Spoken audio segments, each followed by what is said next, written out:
Évangile de Jésus-Christ selon saint Luc, chapitre 10, versets 13 à 16. Lève les yeux et regarde au loin, que ton cœur tressaille d'allégresse. Voici tes fils qui reviennent vers toi, et tes filles portées sur la hanche. En ce temps-là, Jésus disait, « Malheureuse es-tu Chorazine, malheureuse es-tu Bethsaïde, car si les miracles qui ont eu lieu chez vous avaient eu lieu à Tyr et à Sidon, il y a longtemps que leurs habitants auraient fait pénitence avec le sac et la cendre.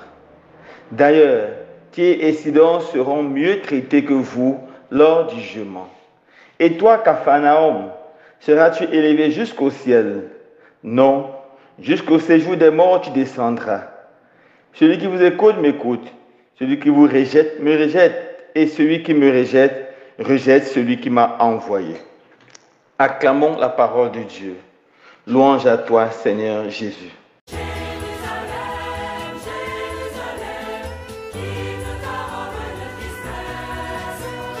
Jérusalem, Jérusalem, chantez dans ce ton Dieu.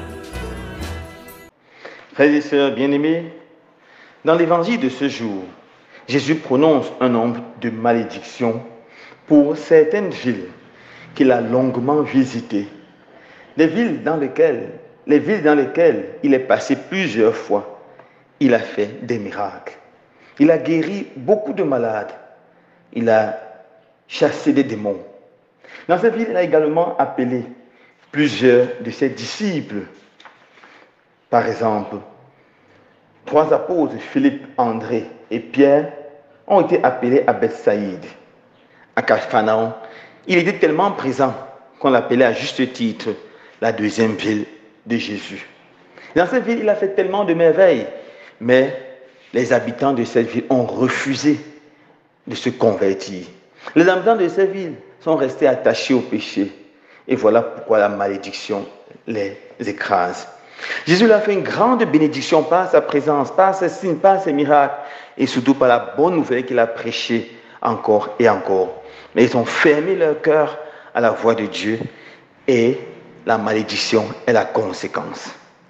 Frères et sœurs bien-aimés, nous devons être conscients que dans la vie de tout être humain, Dieu nous fait des cadeaux énormes, des bénédictions.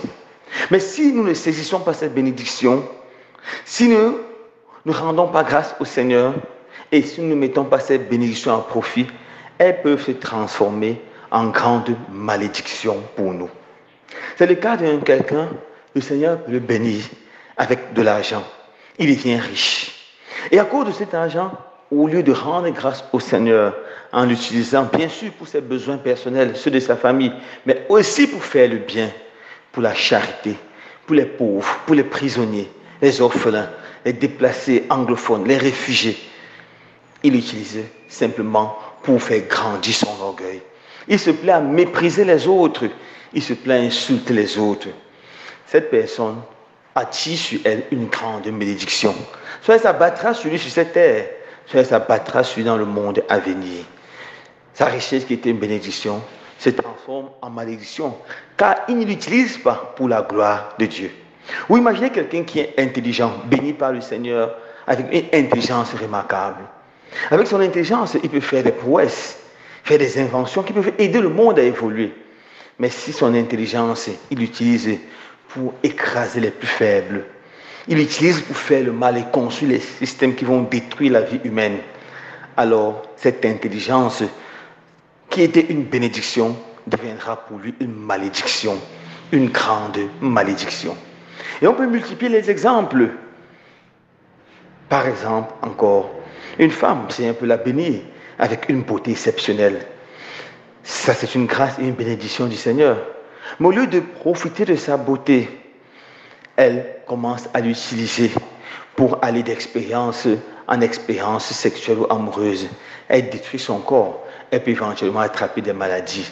Et cette beauté qui était au début une bénédiction devient à la fin pour elle une malédiction. Nous comprenons très bien que lorsque le Seigneur nous gratifie de cadeaux, de grâce et de bénédiction, nous devons Premièrement, les accepter dans l'action de grâce. Et deuxièmement, les mettre au service de Dieu et au service de l'humanité. Autrement, elles se transformeront pour nous en malédiction. Et la malédiction commence justement avec l'orgueil. L'orgueil qui entre dans notre cœur et qui nous conduit au mal, qui nous conduit au péché.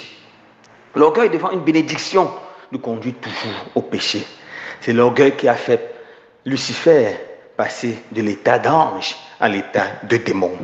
Cette grande bénédiction que le Seigneur lui avait donnée, l'ange de lumière, l'ange le plus grand et le plus lumineux du ciel. À cause de l'orgueil, il est devenu le démon des enfers. Faisons attention à tout ce qui nous conduit à l'orgueil et tout ce qui nous conduit à utiliser nos bénédictions simplement pour notre gloire, pour notre égoïsme et notre prestige.